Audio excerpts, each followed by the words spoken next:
Welcome back. If you've just joined us, you're watching Channels Television celebrating 21 years of professional broadcasting. This is the news at 10. A reminder of our major stories tonight. Members of the Islamic movement in Nigeria protest against continued detention of their leader, Sheikh Ibrahim El-Zakzaki.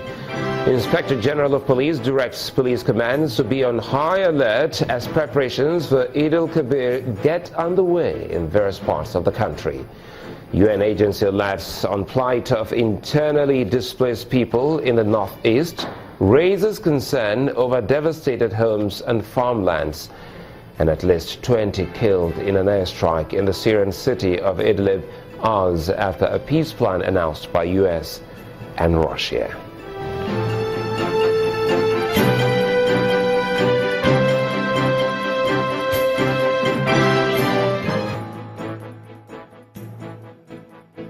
Do remember that all our top stories can be found on our website, channelstv.com, and on youtube.com/channelsweb. Log on to m.channelstv.com to view us live on your mobile device. You can also download the Channels TV app for Android, iOS and Windows phones from their respective stores. Besides the news and updates, the Channels TV app has an eyewitness feature. We encourage you to use it to share those pictures, videos, or news of happenings around you. Just install the app, then tap and swipe to reveal the eyewitness menu and follow the instructions.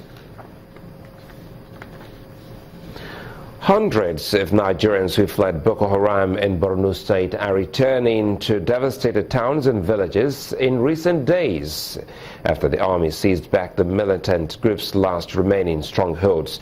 This is according to the United Nations, which also warns that families will return to find their homes and farmland destroyed, basic services wiped out, and may live under the persistent threat of attacks by the insurgents.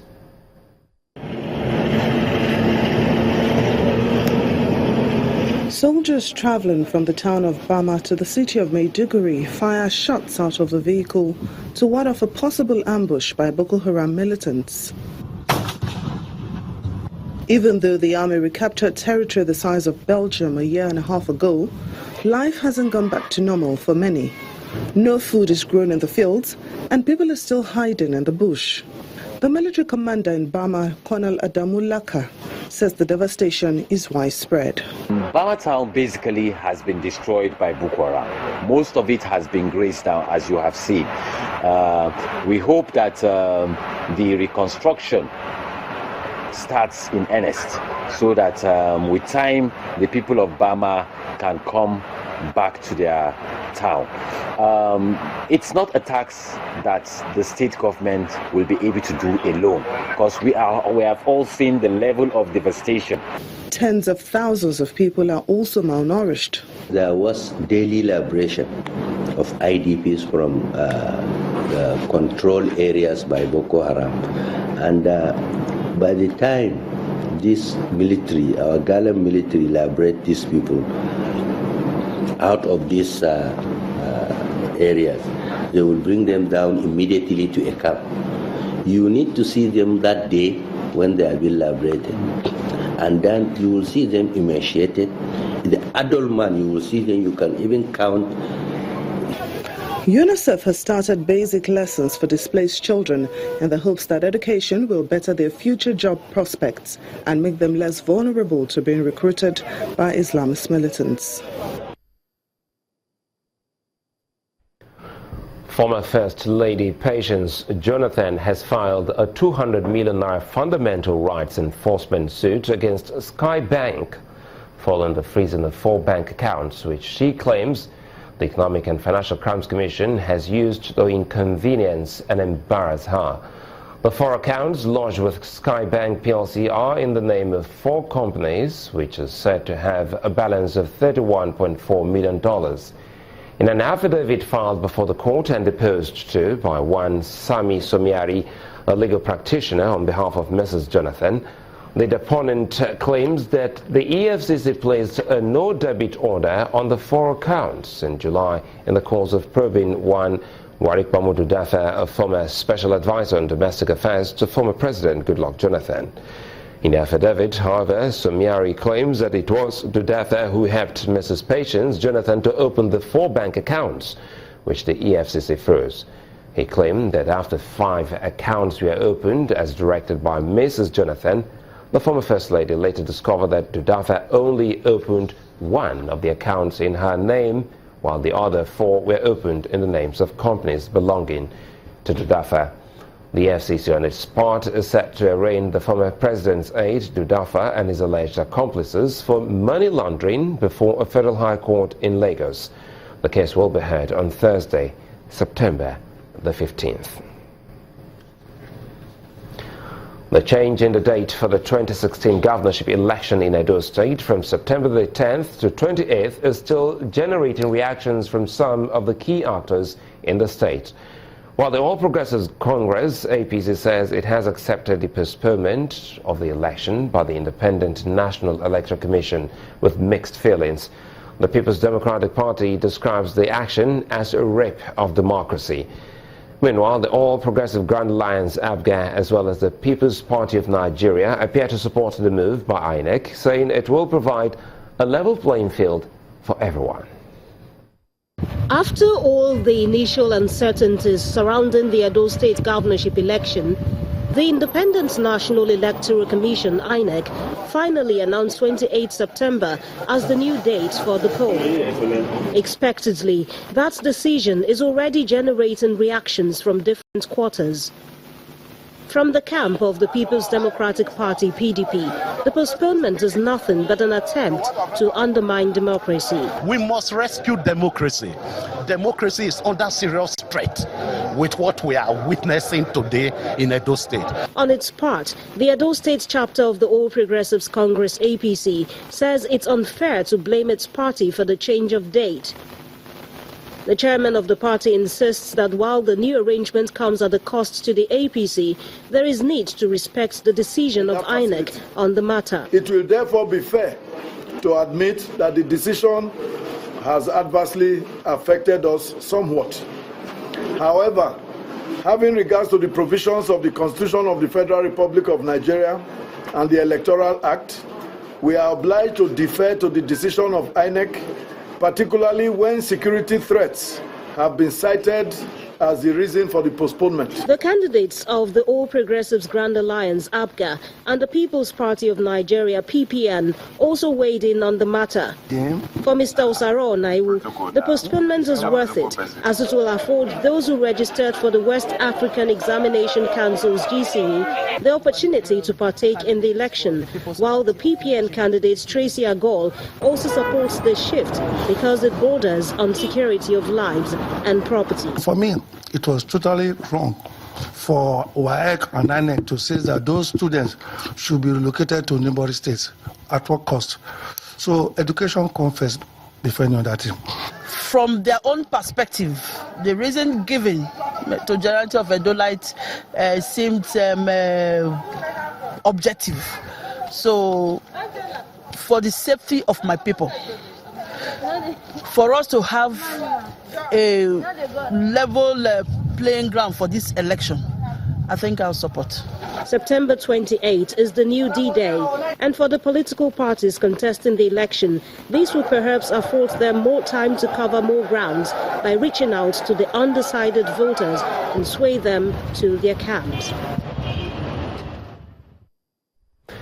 The announcement by the National Emergency Management Agency warning people living in flood-prone areas to relocate to safer locations due to imminent flooding expected towards the end of the year is coming to pass. This is because many parts of the country, from the north to the central and southern parts of the country, have reported heavy rainfall with the attendant flooding ravaging homes, farmlands, and in some cases leading to loss of lives. Given that the end of the rainy season is some months away, what does this portend for Nigerians living in the flood-prone areas in the days ahead?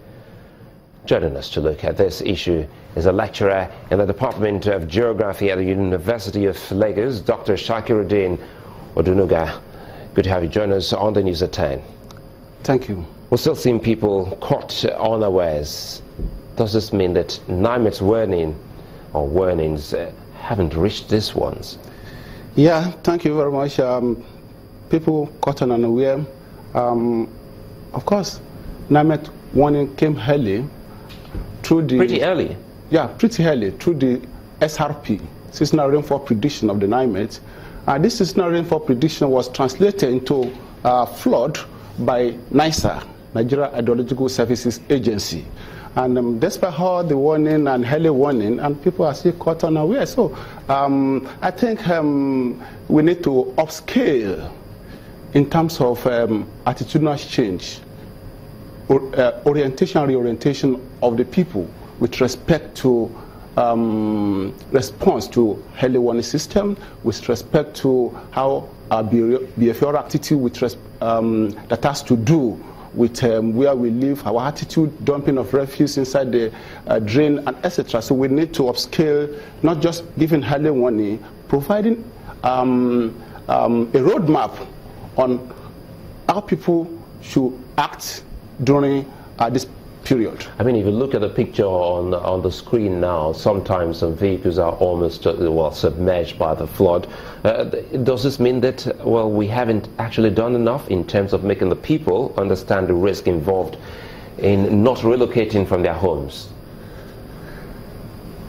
Yeah, not that we have not done enough. Even the people knows that they are living within the risk zones, but we need to talk of economic capacity of these people to actually move from one location to the other during the rainy season. So that is why we need to have a comprehensive roadmap for people along the floodplain, for people living along the risk zones within the urban center, as well as within the entire catchment where NIMET must have predicted rainfall. So it is more of social issue component. The social component needs to be strengthened with respect to how we relocate people. Where will they, if you ask them to go, where have you provided an alternative for them? Where would they go? During that period, what happened? But you know, in this instance, just recently, some lives have been lost, very unfortunately. So that's quite unfortunate. So that is why we should be talking about how best we can pass on this message. What should we be doing? Now, a few days ago, the federal government, the president, launched the Change Begins With Me orientation. So I think the people, the government, those in authority have to have a change in our attitude, where we live, how we maintain the infrastructure, especially the drain infrastructure. We are all aware that these drains don't have enough capacity to absorb the amount of rainfall that we are experiencing now. I want to believe the government is doing something along that. If they are not, they need to start thinking along that one in terms of redesign and expanding the capacity of our drains, especially in the urban cities, as well as taking care of the floodplains, settlement along the floodplain. But everything still comes down to people's attitude. There are places where people are asked, they were actually warned, they were asked to leave, but they just refuse to do that. What do you do?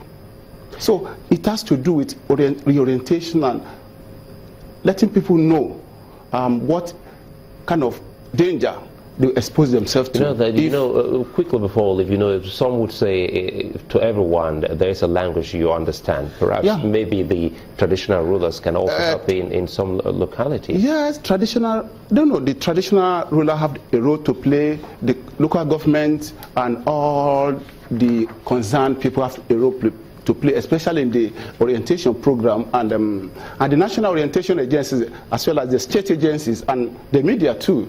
You people, the print media, we all have a role to play in trying to pass the message to people. Look, during rainy season, if you live within the floodplain, if you live within danger zone, you just need to comply. Dr. Shakiruddin Odunuga, many thanks for joining us on the News at 10. Still ahead on the News at 10, federal government to issue green bonds to reduce the impact of climate change in Nigeria.